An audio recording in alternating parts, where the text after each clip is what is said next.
Hello hi friends, இன்றைக்கி நம்ம என்ன குழம்பு பார்க்க போகிறோம்னா நாட்டுக்கோழி குழம்பு தான் பார்க்க போகிறோம். இந்த இதுக்கு என்ன ஆட் பண்ணியிருக்கோம் அப்படின்னா, ஃபஸ்ட்டு இந்த பேஸ்ட்டுக்கு இஞ்சி, பூண்டு, மிளகு, சோம்பு, சீரகம் இது எல்லாமே சேர்த்து அரைச்சி வச்சுக்கோங்க. இதுக்கு இன்னொரு பேஸ்ட்டு கூட அரைக்கணும். இதில் தேங்காய், கொஞ்சோண்டு வெங்காயம், கொஞ்சம் தக்காளி ஆட் பண்ணி அரைச்சி வச்சுக்கோங்க. நெக்ஸ்ட்டு கடாயில் குக்கரில் ஆயில் ஊற்றிக்கோங்க. நெக்ஸ்ட்டு ஸ்பைசஸ்லாம் ஆட் பண்ணிக்கோங்க. பட்டை, கிராம்பு, ஏலக்காய் இதெல்லாம் ஆட் பண்ணிக்கோங்க. நெக்ஸ்ட்டு இதில் வெங்காயம் ஆட் பண்ணிக்கோங்க.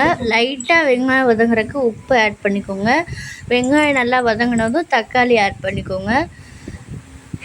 வெங்காயம் நல்லா வதங்கினதும் தக்காளியும் நல்லா வதங்கட்டும்.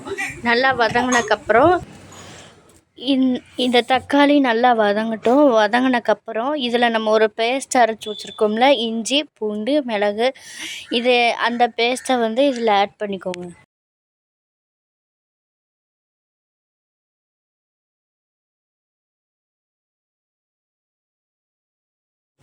தக்காளி இந்த அளவுக்கு நல்லா வதங்கினதும் இந்த பேஸ்ட்டை ஆட் பண்ணிக்கோங்க. இந்த பேஸ்ட்டு நல்லா பச்சை வடை போகிற அளவுக்கு வதங்கணும்.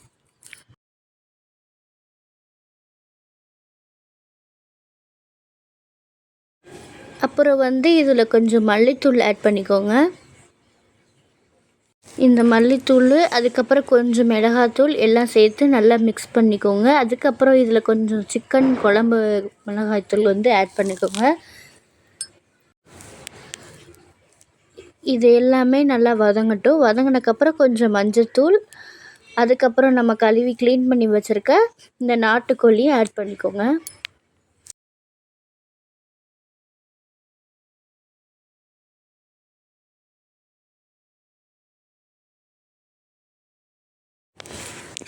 இந்த நாட்டுக்கோழி நல்லா மஞ்சத்தூள் எல்லாம் போட்டு நல்லா வாஷ் பண்ணிக்கோங்க. வாஷ் பண்ணதை நல்லா வதக்கி விட்டுக்கோங்க. எல்லாத்துல மசாலா எல்லாமே அதில் ஆட் ஆகணும். அந்த மாதிரி நல்லா வதக்கிட்டு கறி வேகிறதுக்கு கொஞ்சம் உப்பு போட்டுக்கோங்க.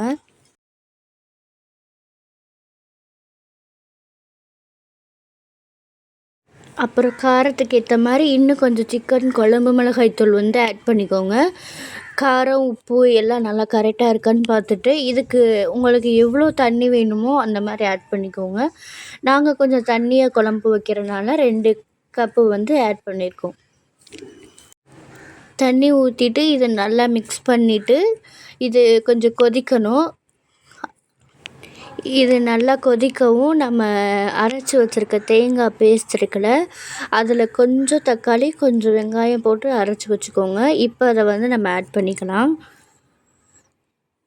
அதில் கொஞ்சம் ஜாரில் கொஞ்சம் தண்ணி ஆட் பண்ணி அந்த தண்ணியை கலந்து அதில் குழம்போட ஊற்றுங்க.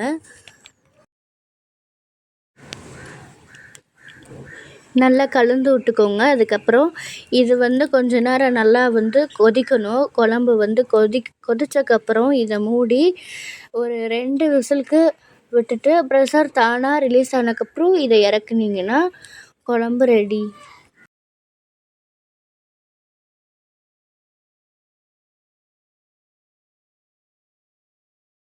இப்போ குழம்பு நல்லா கொதிச்சிருச்சு.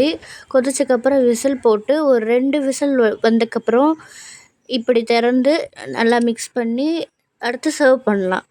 குழம்பு ரெடி. இன்க்ரீடியன்ஸ்லாம் கமெண்ட்ஸில் மெஷர் பண்ணியிருக்கோம்.